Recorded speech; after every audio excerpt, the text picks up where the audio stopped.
My name is Michel Junod, just like the sign says, and I've been shaping since 1966. So I've been in the industry 54 years and surfing 58. So I've been living here in Santa Cruz for about 4 years back in the 70s and 30 years now since 1990. When I was a kid, I grew up in Santa Monica, a beach town, learned how to swim really young, and I was always down at the beach body surfing. And I can remember the first day I saw a surfboard up close. I was in Little League, probably 10 years old, 11 years old. And I went to a friend's house, and his brother had this big Dewey Weber surfboard in the garage, standing up tall as a little kid. And I went, wow, there's a real surfboard, and I touched it and everything. And then when I was 12, I started surfing. I saved up my money.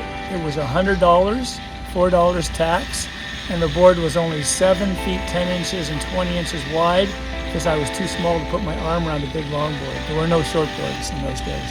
So I've been surfing since 1962, and it kind of became a lifestyle. You know, many people have this testimony of, I got started, I got addicted, and I haven't stopped yet.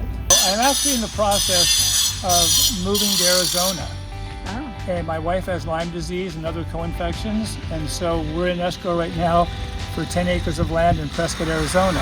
And it all has to do with her health because of the low humidity, it's clean, super clean air, there's no EMFs, no cell phone towers, all the stuff that really affects her life. Right. And so that's the big move we're making for health reasons, but I'm actually excited to change the scene, kind of over California. I'm over the crowds. I'm not a big government fan, so I'm over the big government thing. I'm over restrictions. I have to pay a lot of money to run this thing for people who give me nothing, but I pay them to say you're okay to build stuff here, you know, permits and all that stuff. And I started back in the days when it was the Wild West, kind of, you know. In Santa Cruz in the 70s, when I first moved here to build surfboards, I didn't even have registered cars. I mean, I was a total rebel, right? So, and you got away with it because nobody was pulling you over and doing stuff to you. So anyways, so things have changed, and it's mostly for my wife's health. Surfboard blanks made of polyurethane foam. Just like your waffle iron, your mom's waffle iron, there's a mold and it swings on a hinge, and you pour the liquid polyurethane foam in there. It's just a liquid foam, almost like pancake batter. You close it up, it rises, they pop it out. That's why you see this seam here, just like you see a seam on a waffle. Yeah. They cut it down the middle and put a wood stringer in it for durability, so the board doesn't feel like a boogie board. And then that comes from Southern California, US blanks in LA area. And then the next process is to shape the boards. These are all shape boards waiting to be fiberglass. There's about 25 up here. And then these are some boards in the process of the fiberglass process with different colors. Most of them are done with tin, so I'll explain that to you later. So there's two twin rooms here. The gentleman who's working in there uses that room to shape. He's also my sander. So this room is painted with a dark color, a dark blue, so you can see the contrast of the board up against the blue. You can see all the lines and everything. And on the sides, you see all of these templates. They're actually pieces of masonite cut out to the shape of the board, the outline of the board. There's tons of them there, they're here, everywhere. That was the way surfboards were built since the beginning until about 15 years ago when they started using shaping machines, CNC machines.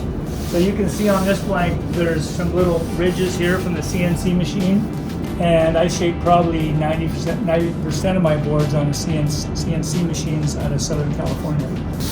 So this side, I've already sanded it out. This used to have those little ridges in it, now it's all sanded out.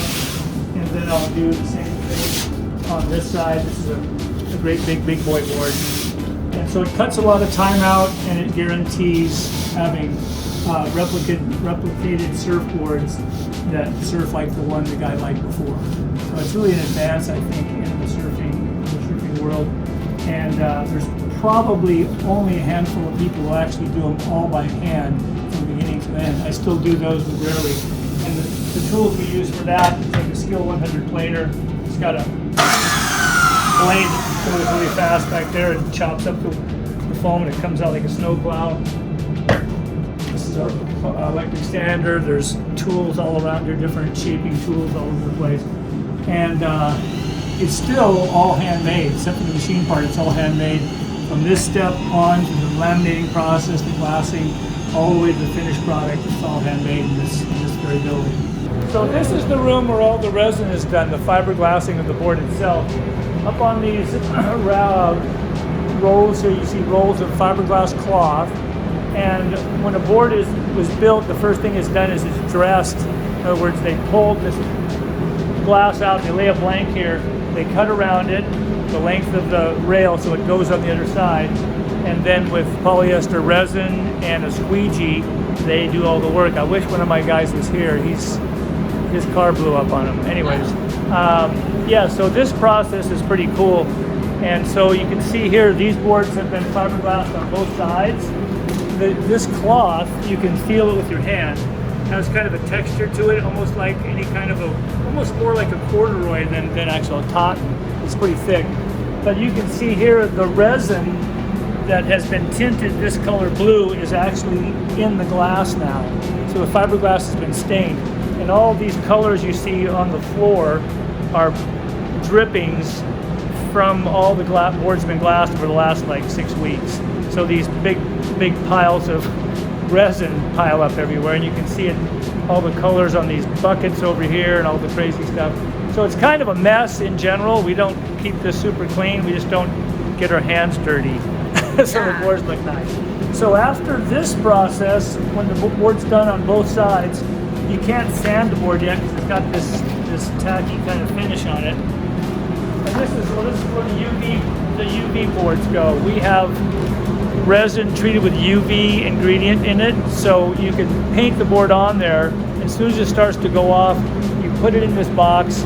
The UV bulb, which is right there, the UV bulb activates the resin and causes it to cure and turns it to harden, so we can get a lot more boards done in a day than just waiting around for a couple hours for the board to dry. So that's in the hot coating process. And there's another one down there, so where you get two going at once, and the guys get going pretty fast. It looks like an artist's thing, and it really is. I mix most of the colors for my boards. So you can take these basic colors and mix almost anything. So we'll do everything of each shade of blue and green and tan and orange and brown and purple and all this stuff. And you have to know how much to mix. It's really concentrated. Once it's mixed in a bucket, it gets a lot lighter, and that red over there is super dark, but this is kind of a darkish red. And then he'll go and grab a similar bucket in this whole pile and mix a similar color and go back and do it over again. The hot coating process is where those boards you just filmed have a sanding coat, a resin coat painted on them, and they're ready for sanding now. I put a fin box in these, so the fin box is routed in and dropped in there. And then these are getting ready to be sanded. There's 1, 2, 3, 4, 5, 6, 7 of those. Now this gentleman in here is actually sanding that board down right there. And so it looks kind of weird, it's all scratchy, but once it's glossed one final time, then all that beautiful color comes back out and all those scratchy things go away. So these are just some surfboards that are for sale. A couple of them, this is a custom one, this is a custom one. This is an art kind of a thing that a gal did. For some reason we haven't sold that. But anyways, the finish is either a polish like this, which looks like a car, and then this is a matte finish. They're both pretty popular. People like either one. This one's a little more matte and dull, so it doesn't look scratched up like this one does when it gets scratched. My name is Mike Wallace, like 60 Minutes, and I run a surfboard shaping outfit called Iconoclast Custom Surfboards. And I've been working with Michel and his crew here at Almar on and off for a number of years. Michel is a sweetheart. He cares about every board you bring in, and I'm super happy to work with him.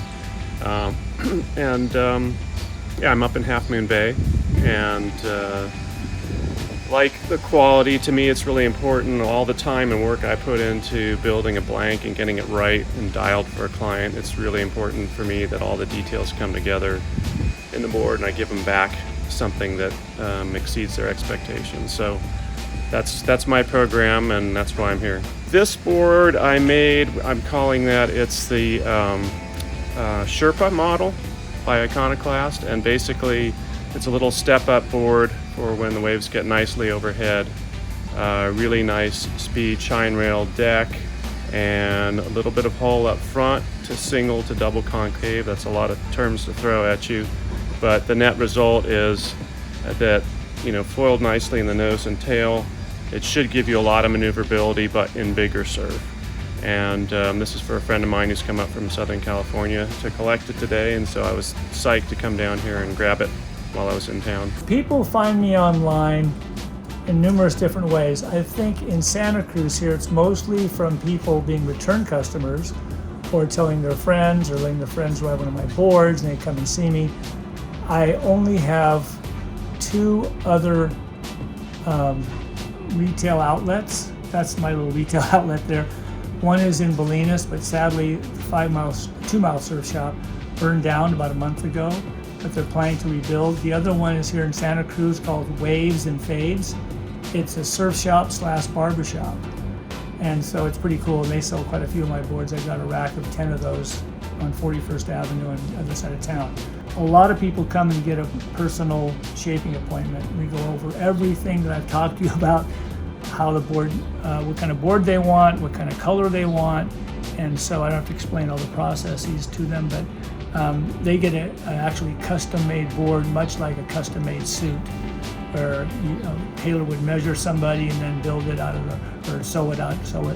manufacture it to their specifications. That's pretty much what custom surfboards are all about, and 90% of my boards are custom.